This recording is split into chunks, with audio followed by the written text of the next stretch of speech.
বাইরে খুব জোরসোর বৃষ্টি পড়ছে, এর জন্য আজকে পাস্তা মেক করব। বাসার একদম অল্প ইনগ্রেডিয়েন্টস দিয়ে বানাবো, আর এটা টেস্ট যদি গবেষণা করে বলি, খেতে একদম ফাটাফাটি। তো প্রথমেই একটা বড় একটা প্যানের মধ্যে পানি দিয়ে এর মধ্যে অল্প কিছুটা তেল দিয়ে পাস্তাগুলো সেদ্ধ হতে দিব। প্রথমেই দিলাম পেনি পাস্তা, কারণ এটা সেদ্ধ হতে একটু সময় লাগে। তারপর বাসায় নুডলস ছিল, এটাও দিয়ে দিব। এখন একটা বড় প্যানের মধ্যে দিয়ে দিব তেল, দিয়ে দেবো মিন্সড গার্লিক, তারপর হালকা একটু নেড়ে চেড়ে দিয়ে দেবো পেঁয়াজ কুচি, একদম ছোট ছোট করে কিউব করে কেটে রেখেছি চিকেন। এখন এগুলো এর মধ্যে দিয়ে দিব। কিছুটা হয়ে আসলে 3টা ডিম ভেঙে এর মধ্যে অ্যাড করে দিব।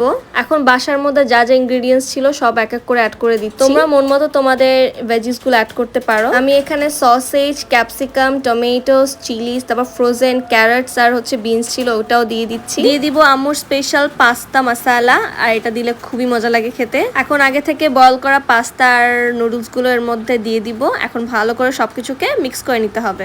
এখন এর মধ্যে দিয়ে দিচ্ছি সয়া সস, দিব অল্প করে লবণ, কারণ সয়া সসে অলরেডি লবণ থাকে। তারপর এর মধ্যে অ্যাড করে দিচ্ছি কেচাপ। এখন সবকিছুকে ভালো করে মিক্স করে নিতে হবে। তারপর এর মধ্যে দিয়ে দিচ্ছি ধনিয়া পাতা কুচি। তারপর আবার ভালো করে সবকিছুকে মিক্স করে নিব। এন্ড ছাড়া কথা বলতে বলতে বানানো হয়ে গেছে আমাদের মজাদার এই পাস্তা।